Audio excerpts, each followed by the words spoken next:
কাজকর্ম করতে গেলে টাকা পয়সা লাগে না, ওরকম তো সবাই একটা সমর্থ নাইকা। ভাই মনে করেন 1 বিঘা জমিন রাখছিল, পোলাপানে গাড়ি টুসি বুট মিবুট চালাইয়া চুলাইয়া হেও ভাঙ্গিয়া নিয়ে যাইতেছে। এখন আমরা কেমনে থাকুন, আমরা অনেক অসহায় আছে। আপনারা এখন এটারে একটু বাইন্দা বুন্দা একটু আমাকে সহযোগিতা করেন। আহে মানুষ আইয়া যাইয়া দেখিয়া জায়গা কাম করে না। মনে করেন সাগরে গাঙ্গে ভাঙ্গা লিয়ে জায়গা, এটা মনে করেন আমাদের বাসে থাকতে পারে না, অসহায় আছে না মানুষের। এরপর মনে করেন যদি ঘর ধরে ভাঙ্গা লিয়ে যেতে হতে পারে আরো সমস্যা। আপনার বাড়ি কোন পাশে? আমাদের বাড়ির ভিতরে। কতটুকু ভিতরে? এই তো 10 বাড়ির পাশে। তাহলে মানে আর যদি ভাঙে আপনাদের বেশি সময় লাগবে না? না, বেশি সময় লাগবে, অল্প কত সময় লাগবে। এই 10টা ঘর ভাঙতে কি দেরি লাগে না। শুভেচ্ছা জানাচ্ছি মাঝিরঘাট থেকে। এটি হচ্ছে পদ্মা ব্রিজ সংলগ্ন মাঝিরঘাট জাজিরার এই অংশে বেশ কয়েকদিন ধরে ভেঙে যাচ্ছিল। প্রাথমিক পদক্ষেপ হিসাবে এখানে জিও ব্যাগ ফেলা হচ্ছে। আস্তে আস্তে এই বাঁধও নির্মাণ হবে। হয়তো আপনারা দেখতে পাচ্ছেন একেবারেই অদূরে স্বপ্নের পদ্মা সেতু। এখানকার মানুষ খুবই অসহায় জনতায়, মানে নদী ভাঙ্গার কারণে সবারই একটা দুঃখ, বুঝছেন। এই জায়গাটা ভাঙ্গিয়া গেলে আলমখার গ্রামের মানুষ অনেকটা অসহায় হয়ে যাব। যত তাড়াতাড়ি পারেন এই জায়গাটা বেড়ি বাঁধ দিলে খুবই মানুষের জন্য অনেক উপকার হয়। আমরাও এরকম নদীতে 6-7 ভাঙ্গা দিছি, এখন পরের জায়গায় খাজনায় থাকি। কোন জায়গায় থাকেন? এই চরে, আলমখার কান্দি চরে থাকি। এই মাঝিরঘাটের ওই উল্টা পাশে যে চর হয়, এই যে চরের ওই সাইডে থেকে ভাঙ্গা ধরছে, এই সাইডে থেকে ভাঙতেছে।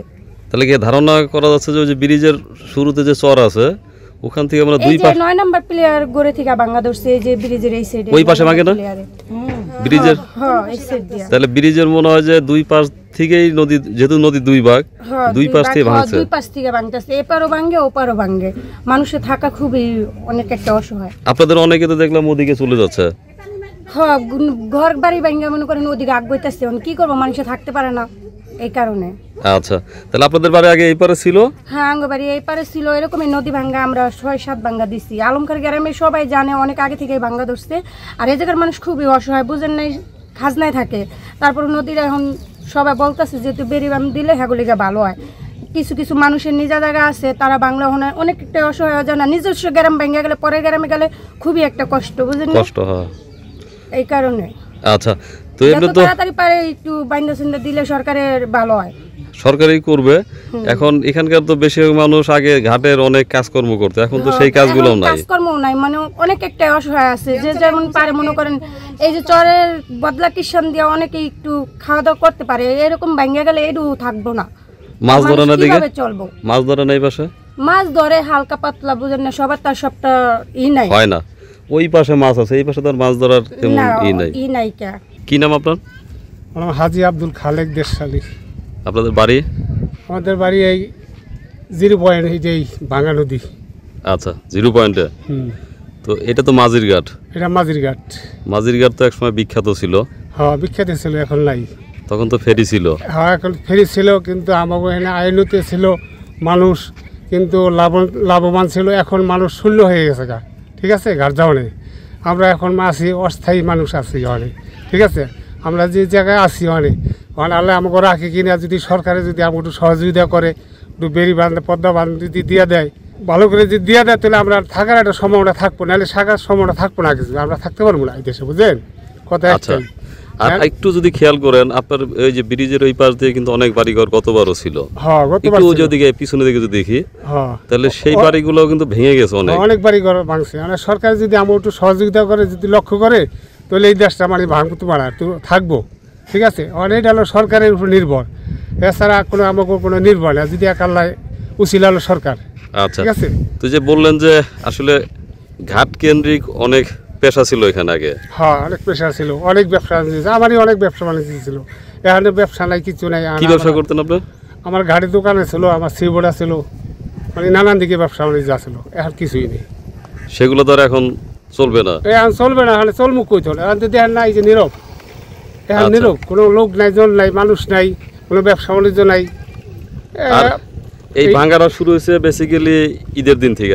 হ্যাঁ, ঈদের দিন থেকে শুরু হয়েছে। বৃষ্টি হলো যে ঈদের দিনে রাত্রে শুরু হয়েছে, রাত্রে হয়তো সকাল দুপুরে এই দুইটা সময় মানে ভাঙ্গা এখানে এই অবস্থা করছে। এই যে বাড়ি ঘরে জায়গা জুগা এই অনেক ভাঙছে, অনেক ক্ষতি হয়েছে আমাকে, ঠিক আছে।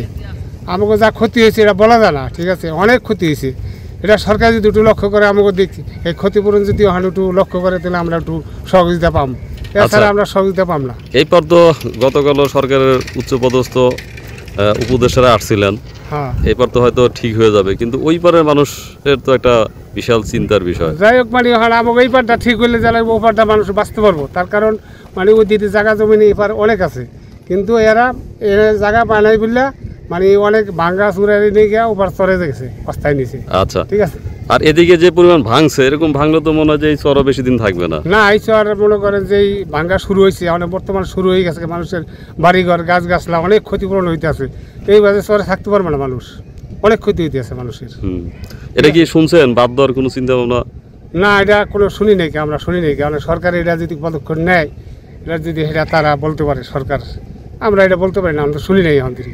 পদ্মা ব্রিজ সংলগ্ন ওই পারে বেশ বাড়িঘর ছিল গতবার সহ এবারও বেশ জায়গা ভেঙে যাওয়ার কারণে অনেকেই সরে যেতে বাধ্য হচ্ছেন, এই পাশে এসে বসবাস শুরু করছেন। আপনাদের বাড়ি কি ওই পার ছিল? হ্যাঁ ওই পারে হ্যাঁ তো ভাঙলেন কবে? ভাঙছি গাঙ্গে ভাঙতেছে। গতবারও তো ভাঙছে কিছু, হ্যাঁ গতবার অনেক জায়গা ভাঙছে। আর এবার কি আরো বেশি ভাঙছে না কম? এবার এবার কেবল শুরু, আরো ভাঙবে? ভাঙবো মানে হতে কাতি মাস তুই ভাঙবো। আচ্ছা, তো এই যে আপনাদের এই বালির ট্যাগের ওই পারে তো ভাঙতেছে, হ্যাঁ মানে পদ্মা ব্রিজের এই কোনায় যে গোনা ছিল হ্যাঁ সেটা দুই ধার দিয়ে ভাঙতেছে হ্যাঁ এখন। সব জায়গায় ভাঙে, গাইলে ঘর ভাঙে আছে এটি। আচ্ছা, তো এখন এইখানে যে বাড়ি করতেছেন এটা তো আর আপনাদের এটা সরকারি জায়গা না? এই জায়গায় আমি বাড়ি করি না, আমার বাড়ি আবার ওইতে আছে। আচ্ছা, এই যে এখানে যারা বাড়িঘর করছে আগে, হ্যাঁ তাদের বাড়িঘর এগুলো কি সরকারি জায়গায় তো নাকি? হ্যাঁ হ্যাঁ কারণ বেরিবাদের ওখান থেকে তো আবার ক্যান্টনমেন্ট শুরু, হ্যাঁ তাহলে ওনারা আপাতত অস্থায়ীভাবে আছে এখানে, হ্যাঁ হ্যাঁ হ্যাঁ হয়তো আবার কোনো জায়গায় চলে যাবে এরকম তো? চলে যাবে না, থাকতে পারবে। থাকতে পারবে? যাবে না, জায়গা নেই, এটা সরকারি জায়গা না। ও, এখানে থাকতে পারবে না না সরে যেতে হবে?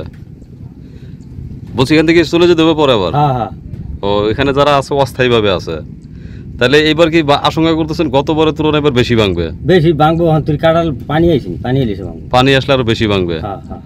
তো এমনিতে ওই পারে কি করতেন? ওবারে খেতে বাড়ি করছিলাম। বাড়ি করছিলেন মানে কাজকর্ম কি করতেন? কাজকর্ম খেত খরচ হইতাম, আমাকে বাড়ি আবার এই ফার আছে বুঝছেন? কোন জায়গায়? এই পর্যটি প্রজেক্টের এখানে? পর্যটি আমাকে বাড়ি। তাহলে আপনারা তো সরকার থেকে প্রচুর টাকা পাইছেন? পর্যটি আমি পলট পাইছি, টাকাও তো পাইছেন? টাকা পাইছি, পলটে টাকা পলট কিনে রাখছি, দলিল করে রাখছি। ও, তাহলে আপনার চিন্তা নাই, কিন্তু যাদের নাই তাদের তো অনেক হ্যাঁ চিন্তার ব্যাপার যে কই যাবে কি করবে। হ্যাঁ হ্যাঁ তো মাঝিরঘাট তো একসময় খুব জমজমাট ছিল, খুব লঞ্চ আসলো, সিবড় আসলো, খুব ব্যবসা ছিল আর কি। অনেক লোকজন আসলো।